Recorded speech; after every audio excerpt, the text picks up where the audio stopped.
क्या आपने कभी सोचा है कि किस एक इन्वेंशन ने रेवोल्यूशन शुरू किए, एम्पायर को गिराया और हमेशा के लिए ह्यूमन हिस्ट्री को बदल दिया? वह कोई हथियार नहीं था, वह बिजली नहीं थी, वह प्रिंटिंग प्रेस था। हाँ, 15वीं सदी में जन्मा मामूली प्रिंटिंग प्रेस, उसने दुनिया का रास्ता किसी भी आर्मी या किंग से ज्यादा बदल दिया। लेकिन उसने ऐसा कैसे किया, और इस पावरफुल मशीन की शुरुआत में क्या सीक्रेट्स छिपे हैं? चलो वापस चलते हैं शुरुआत में। साल है 1440।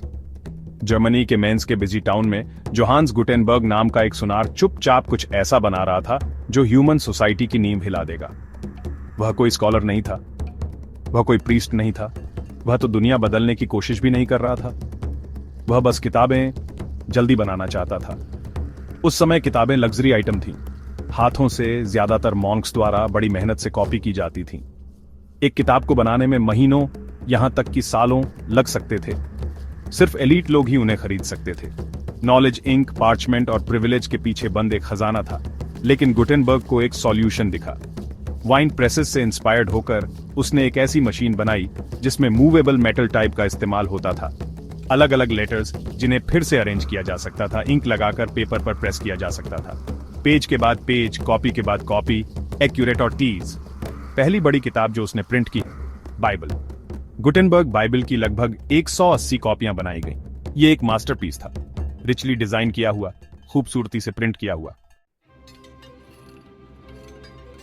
लेकिन ज्यादा इंपॉर्टेंट यह था कि इसे बनाया कैसे गया था। हिस्ट्री में पहली बार नॉलेज को मास प्रोड्यूस किया जा सकता था, और एक बार जब नॉलेज फ्री हो जाती है तो उसे फिर से पिंजरे में बंद नहीं किया जा सकता। जल्द ही प्रिंटिंग प्रेसेस यूरोप में आग की तरह फैल गईं। वेनिस, पेरिस, लंदन, रोम, ये सभी इस नई पब्लिशिंग रेवोल्यूशन के सेंटर बन गए। लेकिन यहाँ एक ट्विस्ट है।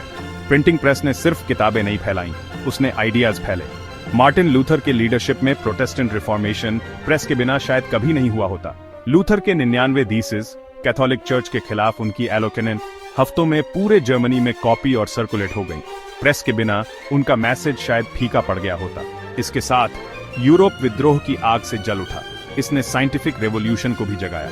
कोपरनिकस, गैलीलियो और न्यूटन जैसे थिंकर्स अब अपनी खोजों को हजारों लोगों के साथ शेयर कर सकते थे, सिर्फ कुछ प्रिविलेजेड लोगों के साथ नहीं। और पॉलिटिक्स में प्रिंटिंग प्रेस ने डेमोक्रेसी के बीज बोए।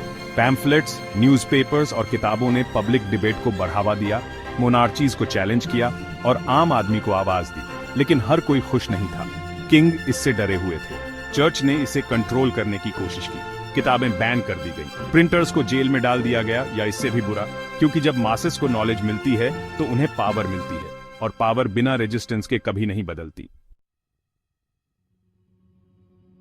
प्रिंटिंग प्रेस ने कुछ और भी गहरा बदल दिया। हम कैसे सोचते हैं? प्रेस से पहले मेमोरी किंग थी, ऑरल ट्रेडिशन राज करता था। उसके बाद लोग लिखित रिकॉर्ड पर डिपेंड करने लगे। हमारा माइंड इवॉल्व हुआ। रीडिंग एक प्राइवेट पर्सनल एक्सपीरियंस बन गया। साइलेंट रीडिंग बढ़ गई। सीखने, इमेजिन करने और यहां तक कि सपने देखने के नए तरीके जड़ पकड़ने लगे। इसने लैंग्वेज को भी नया आकार दिया। स्टैंडर्डाइज्ड स्पेलिंग सामने आई, ग्रामर रूल्स सॉलिड हो गए। इंग्लिश, जर्मन और फ्रेंच जैसी नेशनल लैंग्वेजेस को नई स्ट्रेंथ मिली। अब ये डायलेक्ट्स में बंटी नहीं थी। और इसका असर यही नहीं रुका। एजुकेशन फैल गई, लिटरेसी रेट्स बढ़ गईं, यूनिवर्सिटीज फाली फूलिन। न्यूज़पेपर्स ने लोगों को इन्फॉर्म रखा। नॉवेल्स ने नई भावनाओं और रियलिटीज के दरवाजे खोले। प्रेस के बिना रेनेसांस शायद मुरझा गया होता, एनलाइटनमेंट शायद मंद पड़ गया होता, रेवोल्यूशंस शायद कभी शुरू नहीं होते। आज की बात करें तो हमारा डिजिटल वर्ल्ड, जिसमें सोशल मीडिया, ई बुक्स और इंस्टेंट मैसेजिंग शामिल है, यह सब एक आदमी, एक आइडिया और एक प्रेस से शुरू हुआ।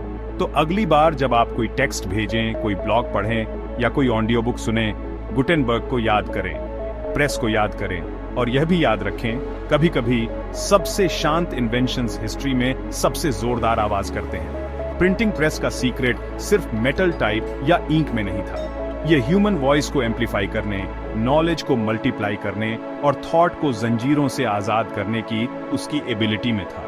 और ऐसा करके इसने सिर्फ दुनिया को नहीं बदला, इसने उसे फिर से लिखा।